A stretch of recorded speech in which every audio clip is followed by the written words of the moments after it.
Welcome back to Morning at NTV, and many thanks for staying with us. I'm now joined by the CSBAG Executive Director, that is Mr. Julius Mukunda, and we are going to be talking about the financial year 2021 to 2022 National Budget Framework Paper. Yes, a very good morning, sir. Good morning, how are you? Yes, as we do know, as per the Public Finance Management Act of 2015, there was a presentation made on December 20th last year on the National Budget Framework Paper, that is 2021-2022.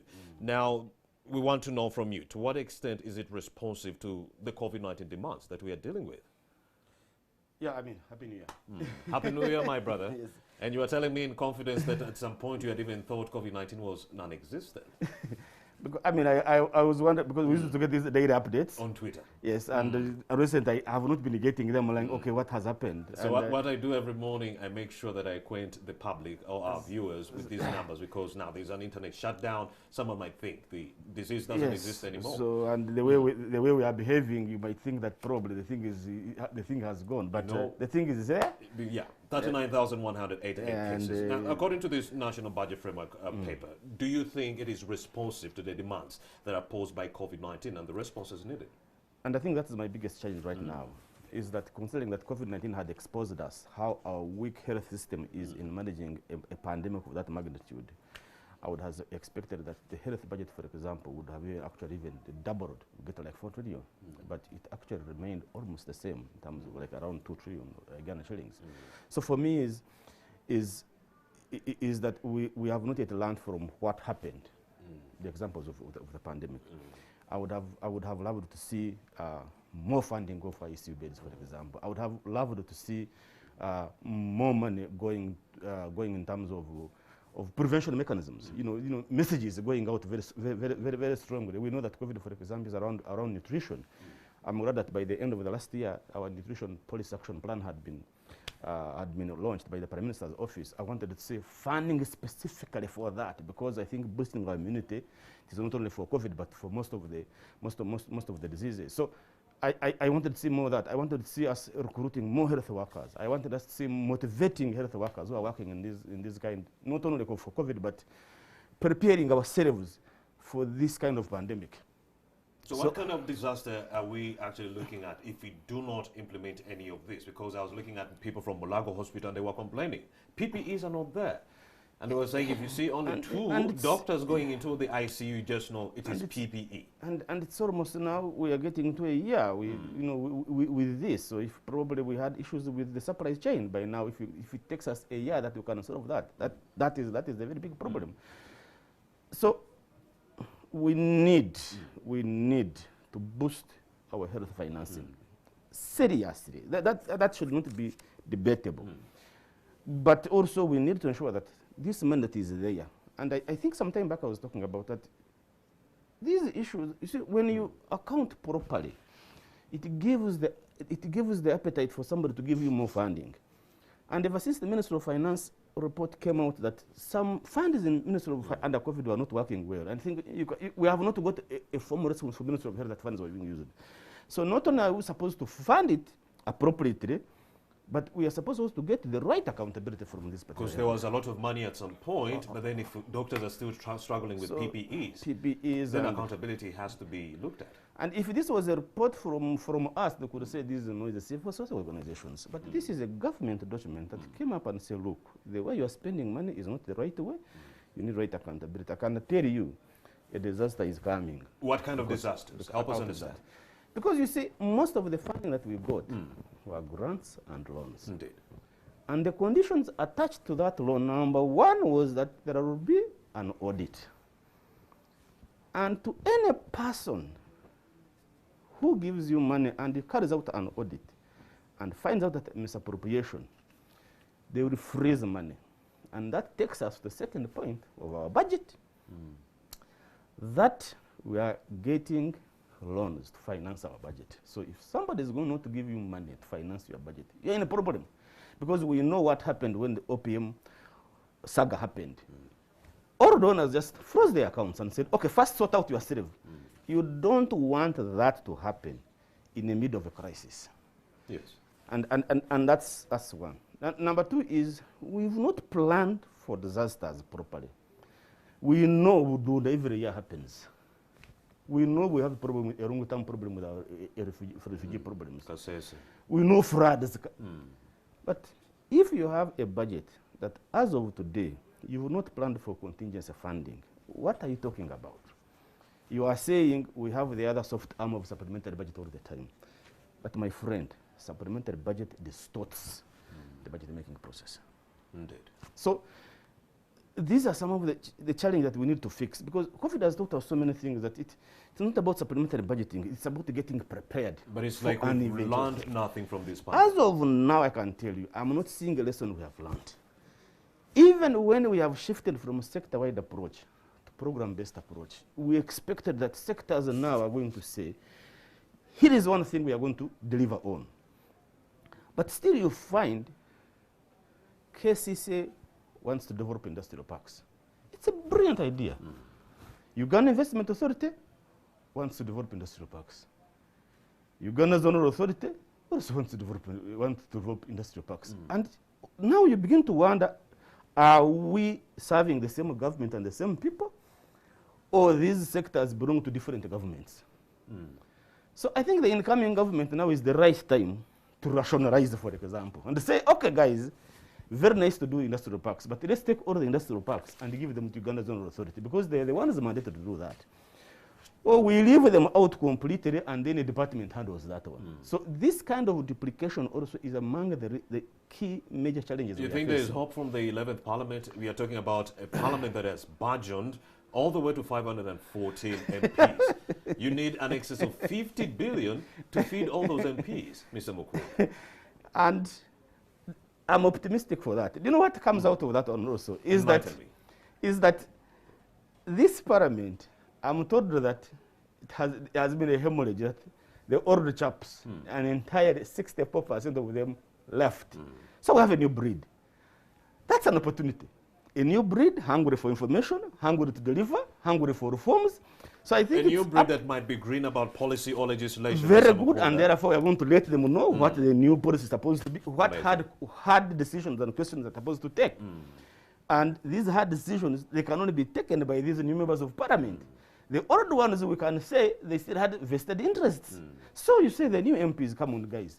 This is the situation on the ground. Let's deal with this. Our debt is ballooning.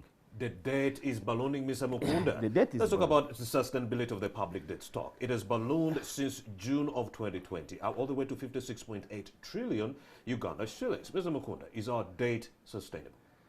Now, for me, is to give you the information and then you begin to wonder, is that if we say that our debt has not reached the ceiling of 50% GDP, then we are saying fine, we are fine, okay. But US and Japan and these other big countries, for them they're above 100.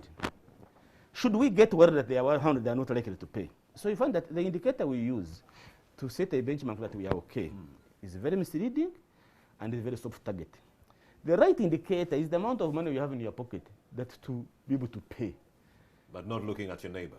Who has 300 million. Don't look at the things you have. It is how much the cash flow you have that is going to help you service the debt. And one thing we are having is that we are now above the 20% threshold of the revenue to debt ratio. That's a problem. So that means that most of our money is being put to, most of the money is being put to service debt. And interest rate payments themselves. Now, that's what to tell you that you have a 4 trillion to pay interest rate payment, which means that if we didn't have a very huge debt, maybe the interest rate would have been lower, and then we have enough resources to finance these things we are talking about. So for me, that is my problem with debt. I'm beginning to get scared. Debt refinancing itself is also increasing. And debt refinancing, in simple terms, is I have not paid today. I was supposed to pay you today, but I am negotiating to pay you tomorrow. It's good in the business. But if I keep on negotiating every day that now it is tomorrow, but let me pay Tuesday. Tuesday comes, but let me also pay Wednesday. Remember, as you promise, I'm also planning for the money. Yes, but that I begin to get worried. Are you likely to pay me? So when you see debt financing increasing, then you are likely to ask yourself, what is happening? So I think one of the things that the new parliament and the new government is going to do, we need to cut appetite to spend on each and everything. We need all this infrastructure, but we can sequence the infrastructure development in this country. When we have finished the Busega, when we have finished the Northern Express Highway, let us also be able to start the Jinja Kampala Express Highway. Let us also, after that, be able to look at the SGR that we have been talking about. But if you want to start everything at the same time, then we get into the problem of servicing our own debt. And I think the new parliament needs to do that. On debt, last year is our public investment management. Yes. Yes, borrowing it wouldn't be bad. But if you borrow and you get returns on that investment, I think that would be a very good area. But currently we are being told that for every dollar we invest, we get 0.7 cents of the dollar. The global average is $7. Why? Because when we are planning Entebbe Express Highway, we did not think that we needed the right of way. So it delays for more than 20 years. When we are planning that we want to develop Siba Dam, we forgot that we needed to evacuate that electricity and bring it to the consumer. And as we started to bring the transmission lines, then there is the right of way. Somebody says, no, you need to pay me $1 billion before you can pass here. We know we have issues with the land. Why don't we change the land laws to accommodate the government to be able to expressly acquire land and deliver these projects on time? So most of the projects are delaying, and as a matter of fact is that we need to sit down and renegotiate these loans, because if you have a project for the last 5 years, you're only paying commitment fees and interest payment on the loan you have not even received, definitely you need to sit down and restructure. Projects aside, Mr. Mukunda, is there a way we can have a conversation on reducing money spent on Parliament? 150 million to buy a single car. It is a one-off, but it is too much money. Let me tell you. With all the challenges in this country. With all the challenges in this country, you have this huge this huge parliament. You have all these cities that are coming up. You have all these councillors and town councils. You have all these agencies and authorities that are there. That's why our consumption is above 50%, around 54%. Consumption expenditure on maintaining these ones only. No wonder we are not getting returns to investment. I see. Less money is being put on the development budget.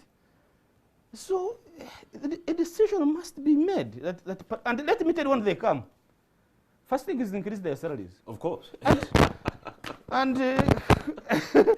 I don't know what they seem to always agree on that we needed some divine intervention. They would increase their salaries. They want to brand new cars immediately. After that, then they will start asking for extra allowances. And the Parliament has been one of the biggest spenders. And they usually compare themselves with the executive. But also, there is one danger I've realized on our budget. Go ahead. The judiciary recently had a new act of Parliament where they decided that they are self-accounting. As such, if they develop their budget, nobody touches it. Indeed. Not even Parliament, not even Ministry of Finance could say, please, you have increased here, you should reduce. No. The law is very clear. Self-accounting. Nobody decides on how they spend their money. I am glad that we still have a very reasonable judiciary. Indeed. If you one time get a madman into that space, he will double or triple the budget they want. You will not do anything. Indeed. Now, that's one. Two is Parliament is going to follow suit. Oh, you are self-accounting. We intend also to do the same, self-accounting. Don't even touch that budget. So that kind of behavior, I think, is very dangerous. We need a mechanism of ensuring that, yes, you can be self-accounting, you are an independent body, but how do we ensure that we spend on you equitably, depending on the available sources? Mr. Julius Mukunda is the Executive Director for Civil Society Budget Advocacy Group. You're talking about the financial year 2021-2022 National Budget Framework Paper. Well, Mr. Mukunda, we also do know that the country was able to stay afloat during the COVID-19 pandemic, largely because of agriculture. It was uninterrupted. But then, however, we are getting information that the industrialization program, yes, it's projected to receive only 3.3% of the total national budget, Mr. Mukunda. Why are we not investing in agriculture that much? Did we learn anything from COVID? So that's my problem. That we knew of all sectors and service sector also sort of grew, but we know why. Everybody was using Zoom. That agriculture was the only sector that survived. Whether it has rained or not, the farmers were out there growing their food. Whether they are making profits or not, but they were there feeding the nation. Why then is it that when we are doing this budget, we have not specifically said that let us invest more than ever before in the agricultural sector? They give it 1.5 trillion. This sector required approximately not less than 4 trillion. Let us don't even think about percentages. We're talking about a sector that has 11 million vacancies. 68% of the entire population is dependent on this sector. It is our magic bullet to kick poverty in this country completely out. Why don't we tell farmers, and I have said, if you assure farmers in this country that you can evacuate their products, the farmer will not even require your extension service. They will not require your herbicides and pesticides. They will not require anything from, they will go ahead and look for them themselves, knowing there is already market for it. We just can't do that. So almost enlighten us, Mr. Mukunda, where could the problem be? The problem, we lack leadership in the agricultural sector. Leadership. We lack leadership in the agricultural sector to tell whoever is making a decision that this is the right thing to do. How can we fail to sell eggs to Kenya? How can we fail to sell milk to Kenya when most of their products are coming in this country? What is the problem with our ambassadors in the northern Africa and Western Africa? What is their job? Their first issue to do for me is that they should find markets for our country. Should find markets for our country. Yes. Julius Mukunda, the Executive Director for Civil Society Budget Advocacy Group. It's always enlightening to have these conversations with you. Looking forward to our next encounter. Thank you so much. All right. And you're still watching Morning at NTV. A break is in order.